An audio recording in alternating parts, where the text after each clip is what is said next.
Okay. Right, today we're looking at similarities and differences between two movies. The first one is Let the Right One In, which is a Swedish movie, and then there was a remake made in 2010, an American version called Let Me In.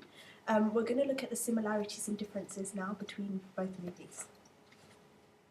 Okay, one of the differences is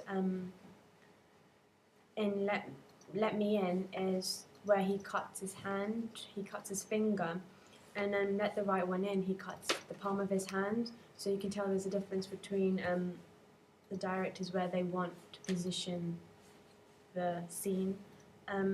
Also the knife, the size of the knife that he uses, one is slightly larger knife than the other, and one's a craft knife. Another difference is where the positioning of the characters are, to the mise en scène whole is different to how they've set it out in the other one. The sound, the backing track, behind the scene is different. It's like calm music, whereas the other one was a bit more intense. You know something was going to happen. The makeup was different.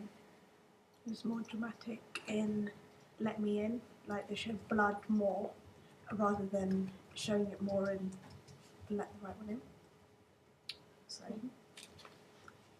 Yeah. Alright, there's also many similarities between the two. First one that you'll notice is that they both have a close-up of the cut that the boy did, either on his wrist or on his hand. That's followed by another close-up of the blood dripping on the floor.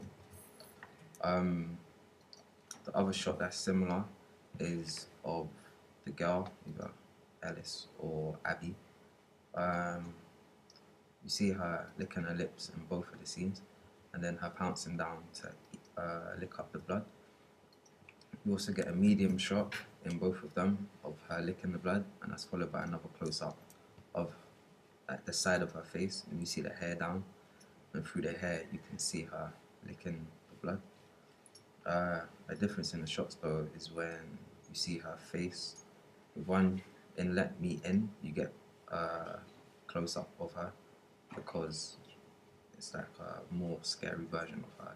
Her face changes, whereas in Let the Right One In, you get a point of view shot from the boys, like what the boy would see, because she doesn't change at all. She's still just like an innocent girl.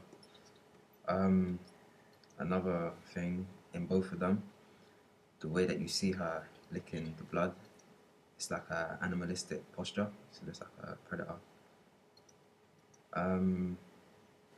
Also, the setting that they're both in, they're both done in what appears to be like a little hideout for the kids, and the lighting that they use is artificial and it's medium lighting.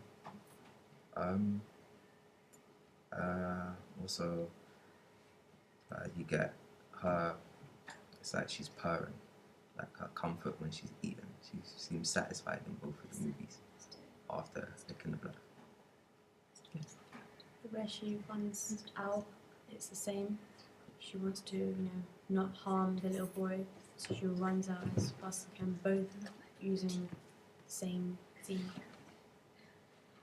Okay, yeah, that's the end of our presentation.